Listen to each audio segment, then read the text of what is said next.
Bonjour à tous, bienvenue pour cette nouvelle vidéo présentée par Eldazi, aujourd'hui consacrée à l'aéroport international de Shanghai Hongqiao. L'aéroport de Shanghai Hongqiao, code SHA pour l'IATA, code ZSSS pour l'AECO, se trouve à une quinzaine de kilomètres du centre-ville de Shanghai à l'ouest, tandis que l'aéroport international de Pudong se trouve à l'est. Construit dans les années 1920, aujourd'hui l'aéroport de Hongqiao accueille deux terminaux. Le T1 qui se trouve derrière moi est le seul à accueillir des vols internationaux et domestiques, tandis que le T2 qui se trouve de l'autre côté des pistes n'accueille que des vols domestiques. Actuellement, crise sanitaire oblige, les vols internationaux ont été tous rebalancés sur l'aéroport de Pudong. La zone internationale de cet aéroport est donc fermée. Je vous propose donc une visite de l'aéroport et une présentation de celui-ci. L'aéroport de Shanghai Hongqiao tire son nom de l'ancien village où cet aéroport a été construit entre 1921 et 1923.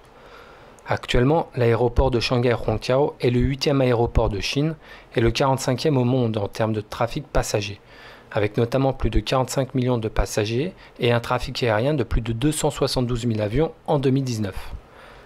C'était le principal aéroport de Shanghai jusqu'en 1999 et l'inauguration de l'aéroport de Shanghai Pudong, où a été transférée la majeure partie des vols internationaux.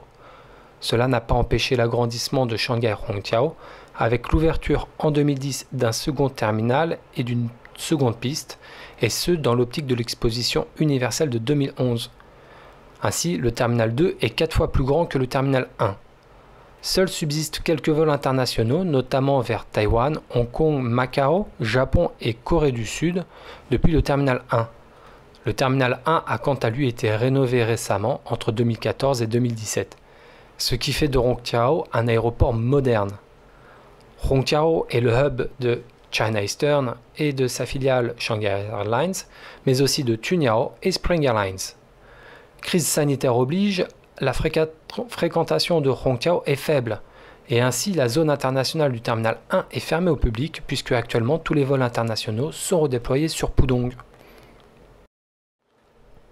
Hongqiao possède deux pistes dans le sens nord-sud, la piste 18R 36L qui mesure 3300 mètres et la 18L 36R qui fait 3400 mètres. J'ai pu recueillir quelques confidences de pilotes que je remercie au passage. Ceux-ci notent la présence de fortes turbulences, notamment en été, du fait de l'adéquation habitation et vent. En effet, l'aéroport est quasiment dans la ville, car entouré d'immeubles en tout genre et d'autoroutes. Du fait de la présence du second aéroport de Pudong, il convient d'être particulièrement vigilant, notamment aux premières attitudes et premières autorisations, car se croisent beaucoup d'avions dans cette zone. Cette situation est propre aux métropoles qui possèdent plusieurs aéroports comme Paris, avec Orly et Roissy-Charles de Gaulle. Enfin, pour anecdote, au nord de Hongqiao se trouve une base militaire, et quand le décollage se fait face au nord, il convient à partir de 500 pieds d'altitude de virer à gauche sous peine de rappel à l'ordre ou d'amende.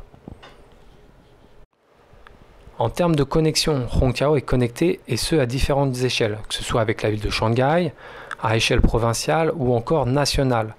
En effet, deux lignes de métro desservent Hongqiao, les lignes 2 et 10, qui elles-mêmes desservent le centre-ville. A noter que la ligne 2 relie l'aéroport de Hongqiao à celui de Pudong et ce en environ 1h30. De plus, Hongqiao possède une gare routière qui dessert toutes les villes satellites de Shanghai. Et enfin, l'aéroport de Hongqiao est connecté à la gare ferroviaire de Hongqiao, plus grande gare de Shanghai, et ainsi relie Shanghai au reste de la Chine par voie ferrée.